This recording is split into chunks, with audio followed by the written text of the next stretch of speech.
hired onto a movie as a gaffer, the first thing they're going to ask you to do is go on a tech scout. If you aren't prepared, you can waste a lot of valuable time. I'm going to give you some useful tips and tricks that you can use along the way. Let's get started. There's no getting around it. You're going to have to read the script. However, there is one part of the script that you don't really have to pay that close attention to: the dialogue. Instead, focus on the location, time of day, and the action the characters are doing. This will give you a rough idea of how large the lighting setups are going to be. If you have the extra time, you can always go back and reread the whole script. However, for a tech scout, it's the least of your priorities. If you're working on a TV show or feature, tech scouts can easily take up 1 or 2 days.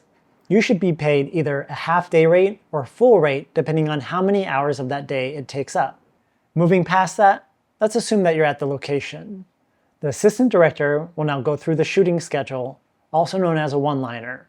It's a breakdown of the whole script, organized for shooting days, and combines them into grouped locations. It shows stuff like sunrise and sunset times, call times, page count, number of cast, interior or exterior, day or night, scene numbers, everything they can possibly tell you about what's happening in the script. Every department head will be there asking questions, usually to the whole group. Then later they'll go to what we call sidebars, where you ask more specific questions to your teammates. As a gaffer, most of your questions will be geared towards the DP. So once the DP and the director stop talking about angles and shots, I like to pull them aside and start asking them specific questions about the lighting. Stuff like, how wide will the camera see? Will we have to light the whole room or just part of it? What color temperature do they want the lights? What ISO will you be shooting at? Will you be seeing windows, and do you want them blacked out? Or do you want to see through them? Or do you want them blown out? The more information I can get out of them, the more I can narrow down what that gear list is supposed to be. Also, before leaving the room, make sure to take photos or videos of everything inside that room. You want to see everything from floor to ceiling and as many walls as you possibly can.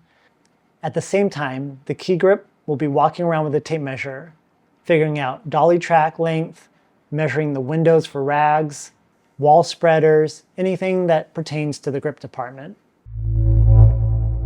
If you're not using a generator and you're just on house power, you need to find the electrical box.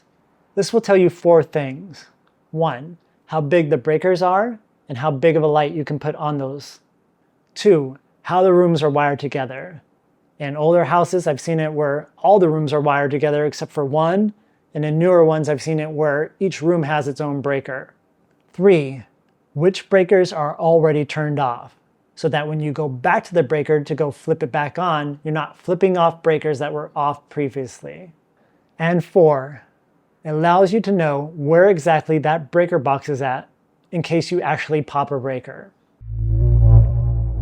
With all of this information, take as many notes as you possibly can because you're not going to remember it later. So once the AD has gone through that whole location, you're usually free to go unless there's another location that you have to go scout. So what do you do next? I take all the images and notes I created throughout the day and I make a lighting diagram that looks like this. I start by doing a rough layout of the location, including windows, doors, hallways, etc., and separate them by the scene. If the DP and director already know their camera angles, I'll ask the DP to go through and place the cameras in actor blocking. If they don't, I'll do my best guess as to where I think the cameras will be placed for the coverage. I'll then go through each scene and figure out which units I need. I use bigger lights for key lights in case I need to diffuse them or bounce them, smaller lights for rim or backlights, and lightweight units I'll use for overhead rigs or menace arms. But you may be wondering, how do you know which specific units to use? Let's look at this kitchen scene. I was told ahead of time that most of the kitchen would be seen, so I only had a few options.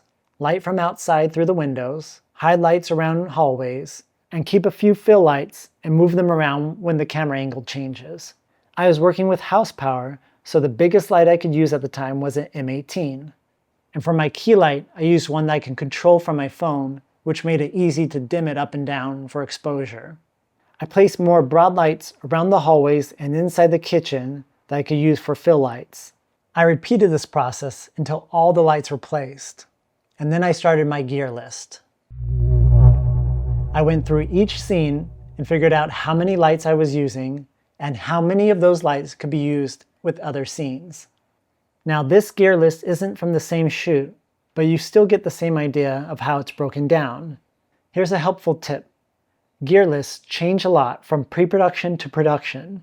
Instead of sending list after list, I used Google Sheets because I can update the list in real time and the producers only ever have to use one link.